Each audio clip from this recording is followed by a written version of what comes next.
A respected English gentleman named William Harrison managed the estate of Lady Campden in the Cotswolds during the 17th century.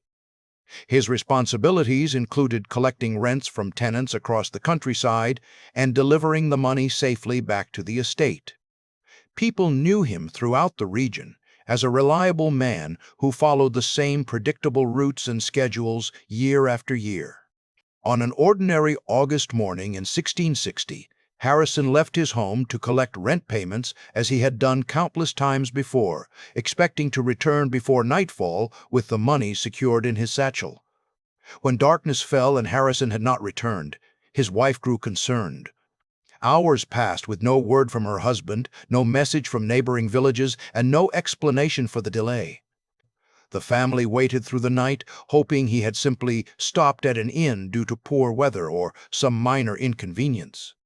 By the following morning, when Harrison still had not appeared, his wife sent their servant John Perry to search the roads and ask at the places Harrison typically visited during his collections. Perry returned alone with troubling news. He had found no trace of Harrison along the usual route, and none of the tenants reported seeing him after his mid-afternoon departure from their properties. The community organized search parties that combed the fields and woodland paths between the villages, looking for any sign of the missing man.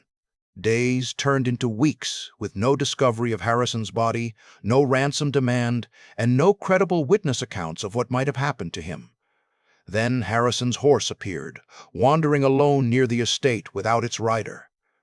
The animal bore no signs of injury, and the saddle remained properly secured, but Harrison himself had vanished completely. In an era before modern investigation techniques, before fingerprinting or forensic analysis, this discovery shifted community sentiment from concern to dark suspicion. Someone must have done something terrible to make a man disappear so thoroughly, and the absence of a body only deepened the mystery rather than dispelling fears of violence. Attention quickly focused on John Perry, the servant who had been among the last people known to have contact with Harrison. Perry had served in the Harrison household for years, but his social position made him vulnerable to accusation in ways a gentleman would never face. The class distinctions of 17th-century England meant that servants existed under constant scrutiny, and any deviation from expected behavior could transform into evidence of wrongdoing. Perry's own search for his missing master became reinterpreted as suspicious behavior, as though he had been checking to ensure Harrison's body would not be found. Local magistrates brought Perry in for questioning, pressing him about his movements on the day Harrison disappeared. Perry maintained his innocence, insisting he knew nothing about what had happened to his employer. The interrogation continued for days, with authorities convinced that Perry must be concealing guilty knowledge. Under relentless pressure, Perry eventually made statements that implicated not only himself but also his mother and brother, claiming all three had participated in robbing and killing Harrison along an isolated stretch of road. These confessions, extracted under duress in conditions we would recognize today as coercive, became the foundation of the prosecution's case. The legal system of the time operated with minimal protections for the accused, particularly for people of lower social standing. There were no requirements for physical evidence to corroborate testimony, no mandated representation for defendants, and no presumption that confessions obtained under pressure might be unreliable. The magistrates had their story, and the fact that it came from the accused himself gave it an authority that no amount of circumstantial ambiguity could undermine. The trial proceeded swiftly. Perry, his mother Joan, and his brother Richard stood accused of murder despite the complete absence of Harrison's body. The prosecution argued that the missing corpse indicated a carefully planned crime, suggesting the perpetrators had successfully hidden their victim to avoid detection. The horse returning alone served as implied proof of violence, though it could equally have suggested Harrison had fallen ill, encountered an accident, or chosen to abandon the animal for reasons unknown. The confession Perry had made under interrogation carried tremendous weight, even though he had since recanted and insisted his earlier statements were false. The jury deliberated and returned guilty verdicts for all three defendants. In the spring of 1661, Joan Perry was hanged first, followed by her sons John and Richard. The executions took place publicly, as was customary, with community members gathering to witness what they believed was justice being served for the murder of William Harrison. The case closed in the official records, noted as resolved through the proper application of English law. The Harrison family, though grieving the loss of their patriarch, had the cold comfort of knowing his killers had paid for their crime. Years passed with the matter considered settled. The estate continued its operations under new management, and the community gradually stopped discussing the sensational events of 1661. The Perry family name carried the permanent stain of having produced murderers, and the executed trio became a cautionary tale about the consequences of greed and violence. Legal scholars occasionally reference the case in discussions about conviction standards, but primarily as an example of justice successfully delivered despite challenging circumstances. Then, in 1664, something impossible occurred. William Harrison walked back into his village, alive and unharmed, nearly 4 years after his disappearance. The initial sightings sparked disbelief among neighbors who thought they were seeing a ghost or encountering a disturbed person who resembled the missing gentleman. Harrison approached his former home and identified himself to family members who had long since mourned his death and reorganized their lives around his absence. The shock rippled through the community as Harrison's identity became confirmed beyond any doubt. This was unquestionably the same William Harrison who had vanished in 1660, the man whose murder had sent 3 people to the gallows. He had not been killed on a country road, had not been robbed of his rent collection, and had not been buried in some concealed location to hide evidence of a crime. The entire narrative that had justified 3 executions had been fundamentally, catastrophically incorrect. Harrison provided an account of his missing years that seemed almost too strange to believe, yet no one could dispute his living presence as proof that something other than murder had occurred. He claimed that on the day of his disappearance, he had been kidnapped by strangers while traveling between villages. These captors had transported him to the coast and forced him aboard a ship bound for the Ottoman Empire, where he had been sold into servitude.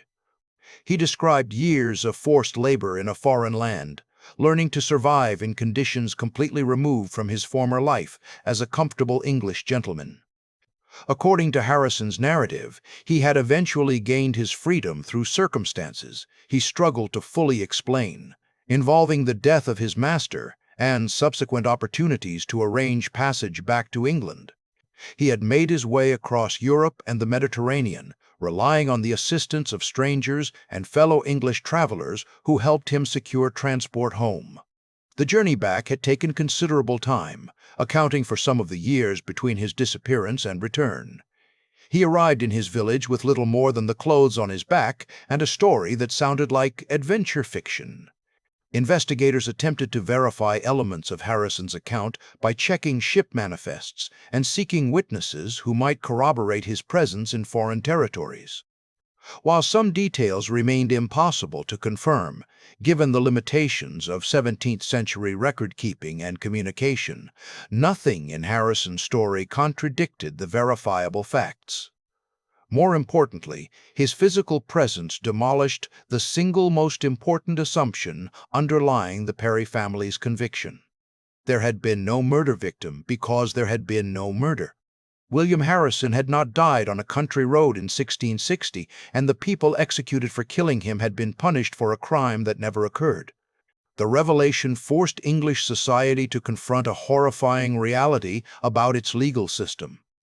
3 people had been arrested, tried, convicted, and executed based on inference, social prejudice, and coerced confession rather than actual evidence of a crime.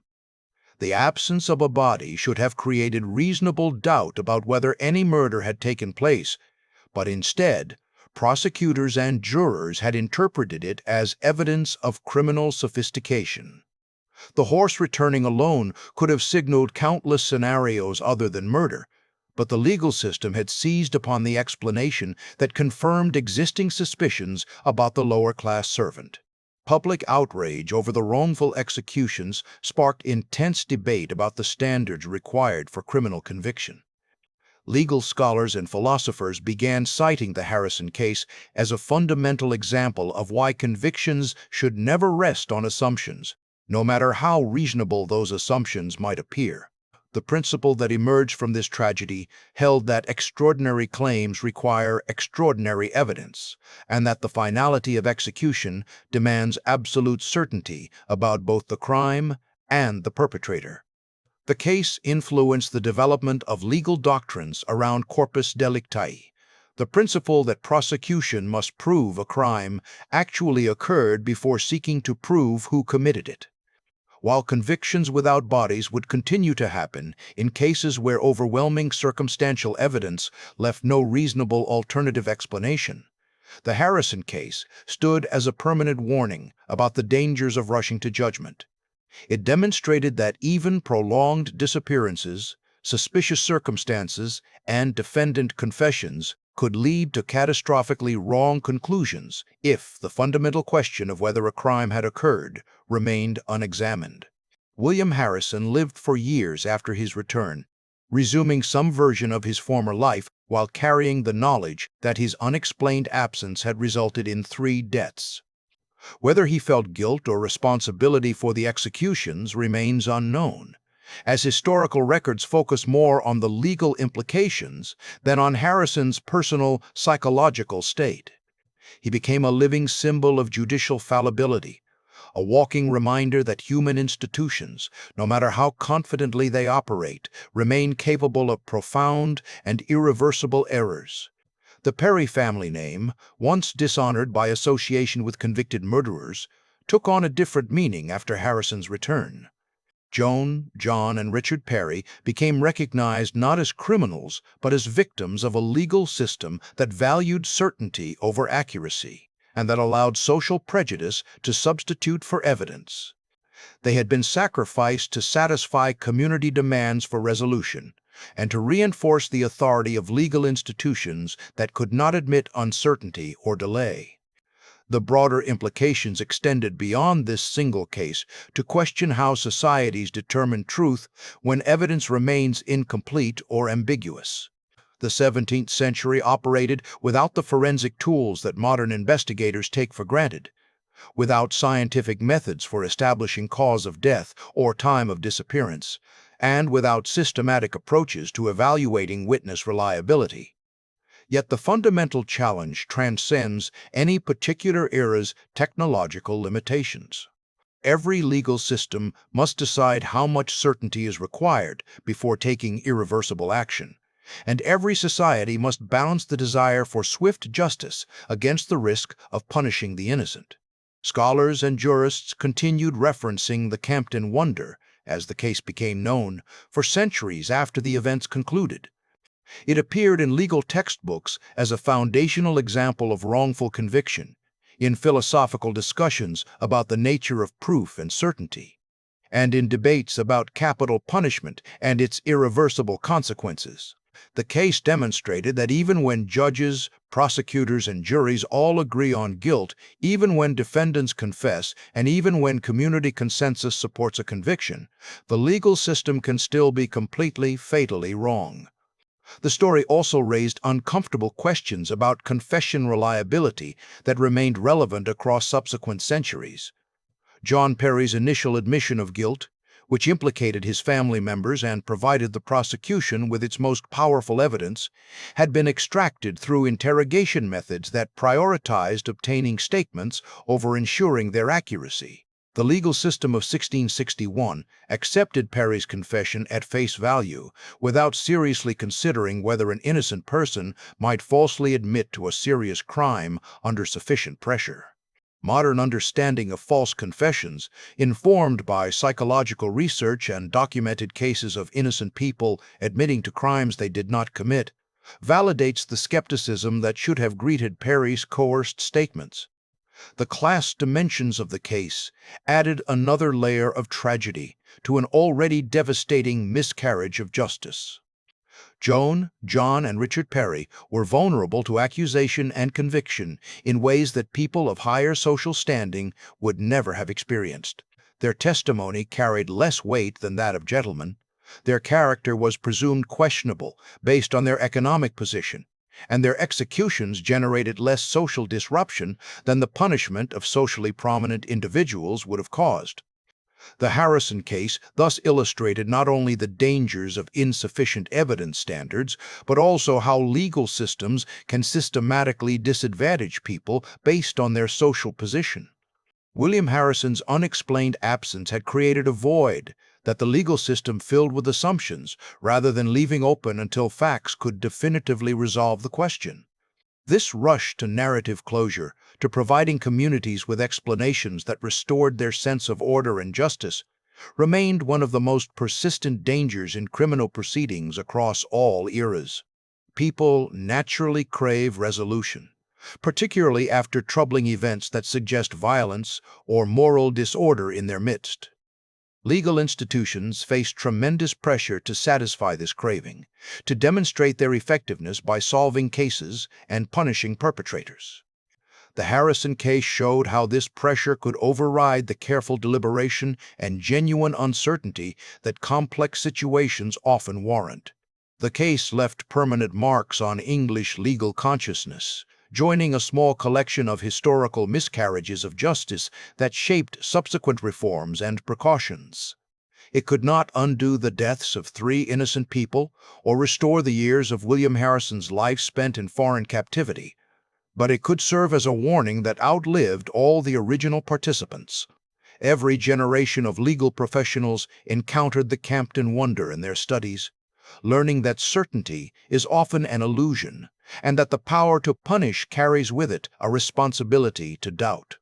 The story continues to resonate centuries later because the fundamental challenges it illustrates remain unresolved. Legal systems still struggle with the balance between acting decisively and waiting for certainty, still face pressure to solve cases and satisfy public demands for justice, and still must operate within the limitations of available evidence and investigative techniques. While modern forensics, DNA analysis, and sophisticated investigative methods have reduced some categories of error, they have not eliminated the human judgment that ultimately determines guilt or innocence in contested cases. William Harrison's return from the dead stands as one of history's most dramatic demonstrations that even unanimous agreement about what happened can be completely wrong.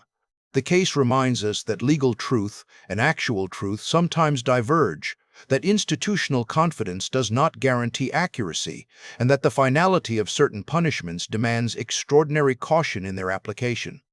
3 people died for a murder that never occurred, and their deaths purchased a lesson that every subsequent generation has needed to relearn about the dangers of premature certainty and the terrible weight of irreversible judgment.